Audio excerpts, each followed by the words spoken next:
নমস্কার বন্ধুরা, সবারই ডেইলি লাইফে আবার দুপুরে খাবার দাবার নিয়ে হাজির হয়েছি। দেখুন আজকে জামাই ষষ্ঠী। আজকে জামাই ষষ্ঠী দিনে আমি কি রান্না করেছি দেখুন। আমরা প্রত্যেক বছরই জামাই ষষ্ঠীতে বাপের বাড়ি যেতাম। আমার তো বাবা মা আজকে 1 বছরও হয়নি, মারা গেছে। খুবই দুঃখের, খুবই কষ্টকর। সবাই আজকে জামাই ষষ্ঠীতে যাবে, আমরা যেতে পারছি না, কেউ নেই বাপের বাড়িতে এখন।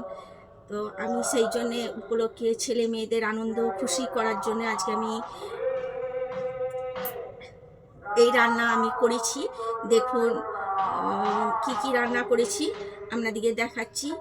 গরম গরম ভাত, ঝিঙে আলু পোস্ত, এখানে একটা লেবু নিয়েছি, এখানে মাছের পটল দিয়ে আলু দিয়ে মাছ দিয়ে ঝোল বানাইছি, আর এখানে মাছের মাথা দেখুন বড় সাইজের, এটা কারি করেছি। আর এখানে মাছের ঝাল দেওয়া নিয়েছি, আর এখানে মাছের টক আছে, ডিম দিয়ে করেছি, আর এখানে আম নিয়েছি। খাওয়ার আগে আমি আমার মা বাবাকে বলছি, তোমরা যেখানেই থাকো ভালো থাকো, আবার ভালোভাবে যেন জন্ম হয় তোমাদের। দেখো আজকে আমি তোমাদের ইয়েতে কত কিছু নিয়ে রান্না করেছি, বন্ধুদিকে সবাইকে দেখাচ্ছি। আপনারাও আমার বাবা মায়ের জন্য কামনা প্রার্থনা করবেন যেন তারা ভালো থাকে যেখানেই থাকুক। আমি তাহলে আজকে খাওয়া একটু শুরু করছি। প্রথম আমি লেবু দিয়ে মেখে নিচ্ছি।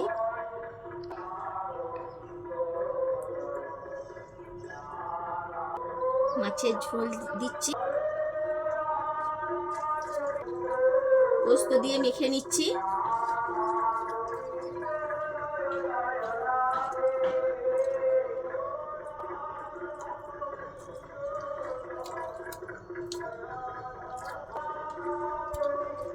ছোট মাছের ঝালটা খুব ভালো লাগে।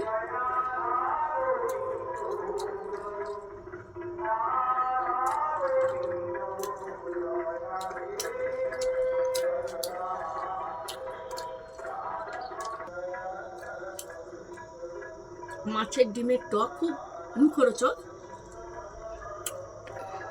দারুণ।